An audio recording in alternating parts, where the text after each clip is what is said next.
You know something, Granny? I feel sorry for Mr. Drysdale. Well, that poor man might as well be single with his wife gone all the time.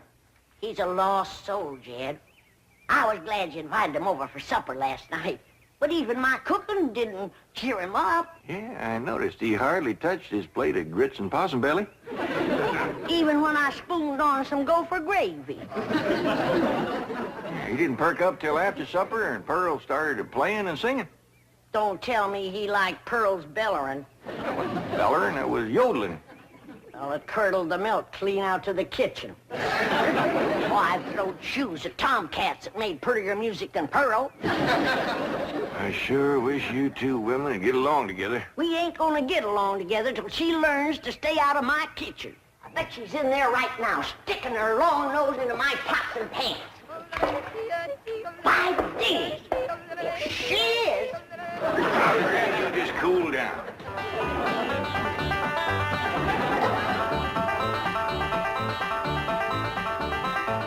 I warned you to stay out of my kitchen.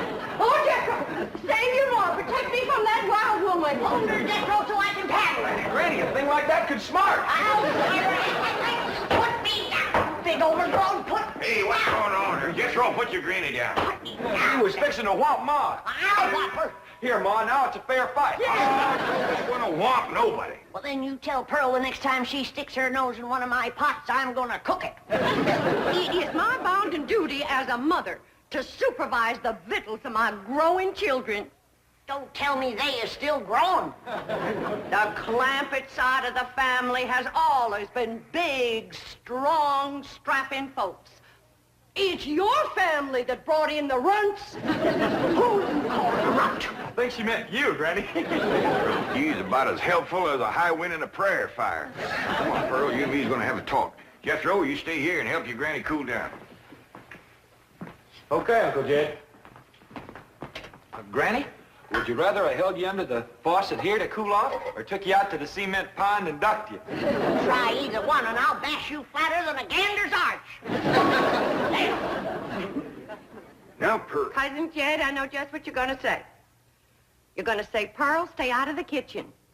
You're going to say, that's Granny's kitchen and it's none of your business. You're going to say, stay in your room where you belong. That's what you're going to say, ain't it? Ain't nothing like it at all. What I was gonna say was, it seems to me that a handsome widow woman in the prime of life ought not to be hiding herself in the back part of the house, working over steaming pots and pans and dipping her panty-playing fingers into soapy water and hoarsening up her beautiful singing voice yelling at Granny. That's what I was gonna say. Praise be. Why don't I keep my big mouth shut and just listen? You know, Pearl, you got the gift of making music. And I reckon there ain't nothing these city fellas likes better than that. Really, Jed? Yeah, remember last night when Mr. Drysdale was here and you was playing and singing and yodeling for him? Yeah. You brung that poor lonesome man a lot of happiness. Jed, you ain't agreeing in me, are you? I'll give you my word. Remember that song you sung, The Flowers That Bloom in the Spring, Tra-la? Yeah. Well, you had Mr. Drysdale believing it was spring. No. Yeah. While you was still singing, he went, flung open the window, stuck his head out, and started taking deep breaths just like he was really smelling them flowers. You reckon he likes my yodeling? Pearl, he like to went wild. I reckon them city fellas don't get a chance to hear much yodeling. 'Cause when you throwed your head back and cut loose, it really grabbed a hold of him. It did? He gripped the arms of his chair till his knuckles turned white. Then he commenced to rocking back and forth and moaning like he's under some kind of a spell. And his eyes commenced to circling in his head, and real tears run down his cheeks. Before you got done, he was limp as a dish rag. I had to help him to the door. Uncle Jed, I can't seem to do nothing to cool Granny off. Ain't no need to, Jethro. Your pretty, young, piano-playing ma has decided not to hide herself away out in the kitchen. That's a good idea, Ma, because Granny, she'd find you and whomp you. Well, we'll see about that. Well, you stay out here and practice playing and singing and yodeling. I'll take care of Granny. I wonder if I should have told Uncle Jed that Granny's waiting behind the door with a skillet to whomp the first person that sets foot in her kitchen. Reckon I should have. Jed, I'm sorry. I thought it was Pearl coming in. Granny, you done shortened me. I'll make a poultice for your head right away now, Jed. Right away. I'm telling you, Granny, you don't have to worry no more about Pearl coming in your kitchen. She's going to be spending her time getting herself a husband with her singing and yodeling. It ain't legal to torture a man into marrying you. You just don't realize the power Pearl's yodeling's got over men. Last night, Mr. Drysdale like to went wild. Pretty near drove me crazy, too. He loved it, Granny. I bet you he's got that yodeling ringing in his ears right now. I can still hear it. An unearthly screeching. Now, Chief, surely it wasn't that bad. Well, I can best describe it as the sound a woman might make if she were having her appendix removed without an anesthetic. Milton, darling. Margaret, I'm so glad to have you back, dear. What a cunning hat, dear. Is it you? Oh. Welcome home, Mrs. Drysdale. Thank you. Milton, I have the most marvelous news. I'm going to a help farm in Arizona. What? Some women were talking about it on the plane. It's terribly chic, quite expensive, and you don't need any willpower. They just force you to be healthy. The doctors are all deliciously mean. But, Margaret, you are healthy. Every doctor in the United States says you're healthy. But dear, this is different. They reduce you as well. Margaret, if you want to lose weight, just stay home and we'll have dinner at the Clampett's every night. Now, you can't eat the food, but you won't leave hungry. Because Cousin Pearl will yodel your appetite away. But Milburn, it's so fashionable to go to a health farm. Oh, Margaret, please stay home and run the place for a while. You have plenty of servants. Yes, but we have no one to manage the place. And with both of us away most of the time, the servants are asleep on the job. Well, just hire a good, efficient housekeeper. Oh, yes, just try and find one. Oh, Margaret, please stay home. All right. That's the way you feel. Miss Hathaway. I'll stay home, just as you wish. That's my darling. Yes, Mrs. Drysdale? Telephone the pharmacy and have all my prescriptions refilled. And call my psychiatrist, my neurologist, my internist, and my osteopath and have them come over. Oh, and I'll need nurses around the clock.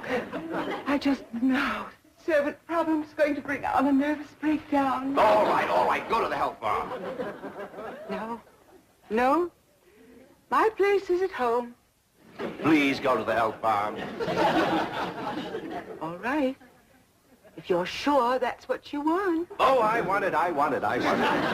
Milburn, I promise to come back a new woman. Bye. Just think, Milburn, you'll have a young, glamorous wife. Slim, trim, beautiful. All right, start looking for a new housekeeper. Won't do any good, Chief. We've been through this. Mr. Drysdale's office. Who's calling, please? Tell him it's a surprise. Surprise? That's what she says. Milburn Drysdale speaking.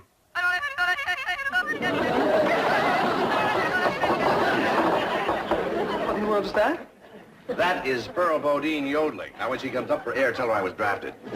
Chief, she might be the answer to your housekeeping problem. What? Be nice to her. I'll explain. Hello? Hello? Hello, Mrs. Bodine. How nice to hear your voice again. You saying? Mr. Clampett says that Pearl is such an industrious housekeeper that Granny is jealous. She might take over your house and hers and solve both your problems.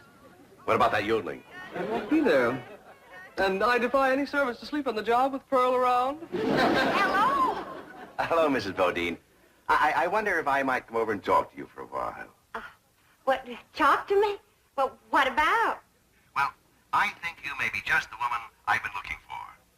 Yeah. You take over the running of my house? Well, yes. Come right ahead. Can we say 3 o'clock? Let's say 2. Oh-la-lee-oh-la-lee-hoo. Will you stop that infernal caterwauling of yours? It might be infernal caterwauling to you, but it's pure catnip to me. Oh-la-lee-oh-la-lee-hoo. Oh-la-la-la-lee-oh-la-lee.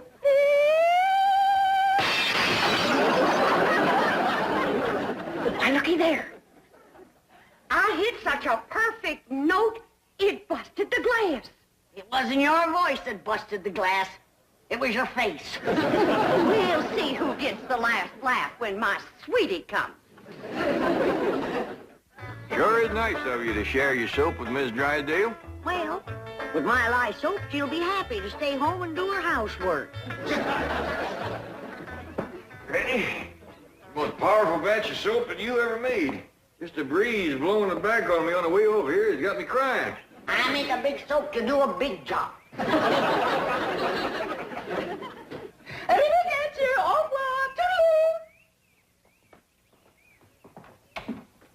Howdy, Miss Drysdale. Hello. Goodbye, goodbye. Where are you going? Milburn is sending me to a help farm. Martin, are we loaded? Yes, ma'am. Well, let's fly. Just a minute, Miss Drysdale. Granny and me brung you something. Yeah, honey. Take a good whiff of this. How nice of you. Tell the gardener to spade it in around the rose bushes. Toodaloo. Oh, just a minute, ma'am. Granny and me'd like to talk to you. I haven't time. The sooner I go, the sooner Milburn will have his new wife. Did you say new wife? Completely new. Young, glamorous, slim, trim, and beautiful. Oh, Martin, did we got my medicine? 16 bottles, Mrs. Drysdale. Drive on. Toodaloo.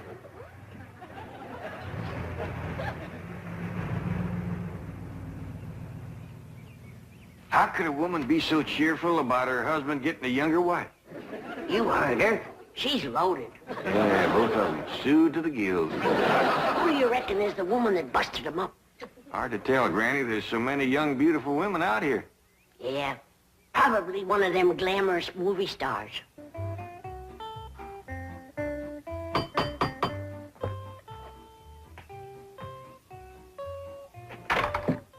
Oh, Mrs. Bodine. Why, Mr. Drysdale, you are anxious. If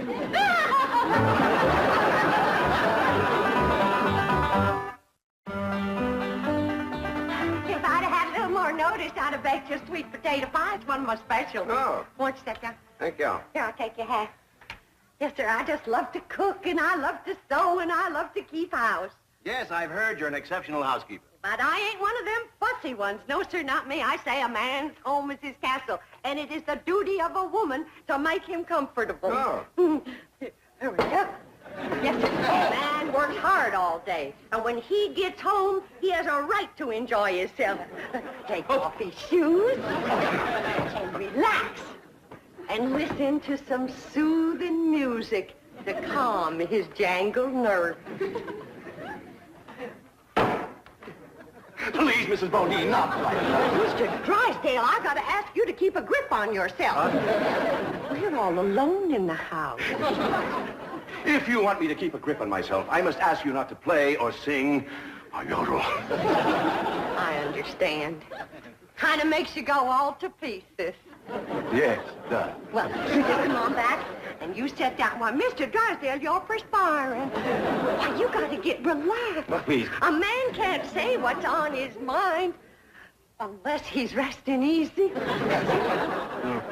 Land sakes.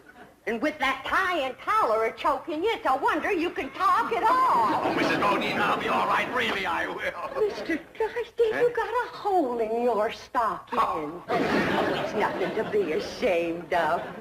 When a man ain't got a woman around to care for him, them things is bound to happen. I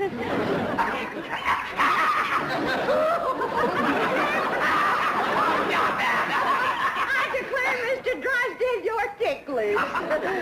Now, look, I'm gonna let you sit easy, and I'm gonna darn that up before you know it. Oh, Mrs. Bodine, no, really, I can manage. No, I ain't taking orders yet. No, please, give me back my sock. Give me my I know how to handle you.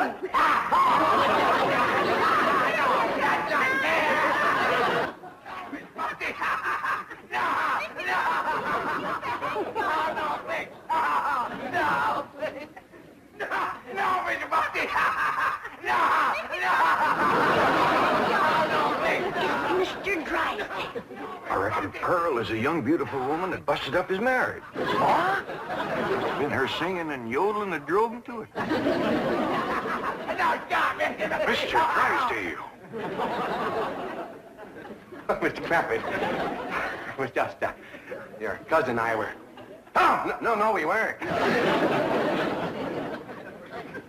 Jethro, leave the room. Leave the house. Did you have to come back right now? We was just going great. Pearl, what's the matter with you? Man crazy, always was. Mr. Drysdale, get yourself decent. I'll be back to talk to you.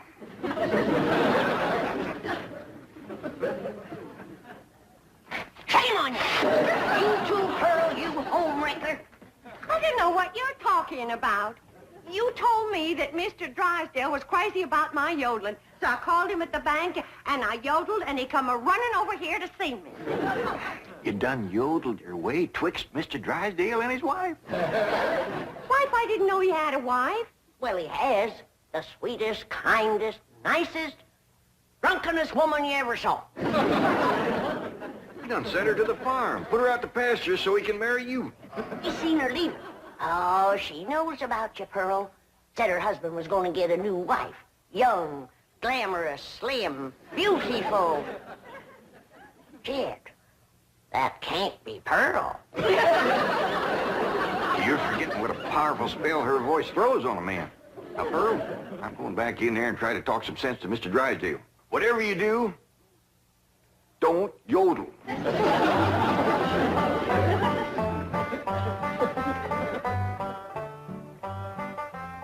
Oh, Mr. Clappett, I'm terribly embarrassed about the picture we must have presented when you came in, but I assure you I wasn't at fault. Yes, your cousin Pearl is one of the most... Yeah, my cousin Pearl admitted that she called you on the telephone and stirred you up. But she didn't know you were going to send your wife away to make room for her.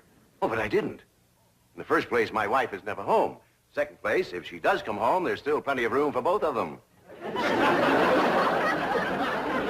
Drysdale, I hear tell that you folks out here behaves mighty different than we's used to. I know you're carrying a heavy load on account of your wife. But I just can't let my cousin Pearl get mixed up in any kind of goings-on like that. Well, then, if I can't have Pearl, can I have Granny?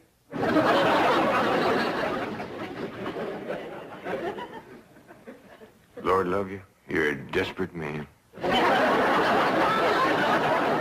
That poor man in there is so sick of his drinking wife, he is wanting to marry either one of you two. Last one in is an old maid. We's trying to save the marriage, not bust it up, and I think I got an idea that'll do it. I want you two to wait in the kitchen, and when I bring Mr. Drysdale in, I want you to. Yes, sir, Mr. Drysdale. Both them fine, hard-working, good-cooking, housekeeping women is in the kitchen there. All you have to do is go in there and take your pick. Oh, this is marvelous of you. Nobody knows. Oh, no. And they took the pledge.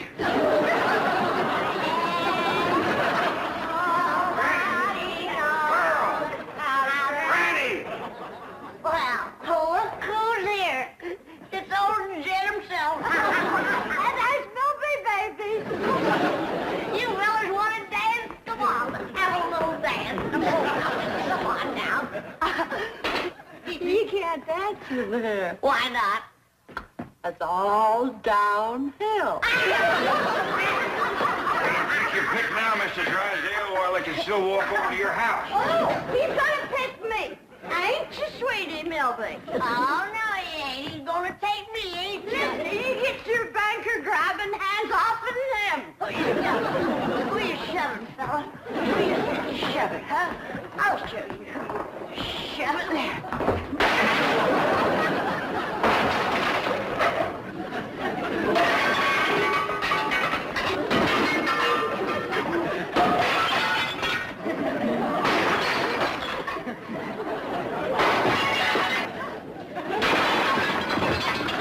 How about taking both of them, Mr. Drysdale? No, thanks.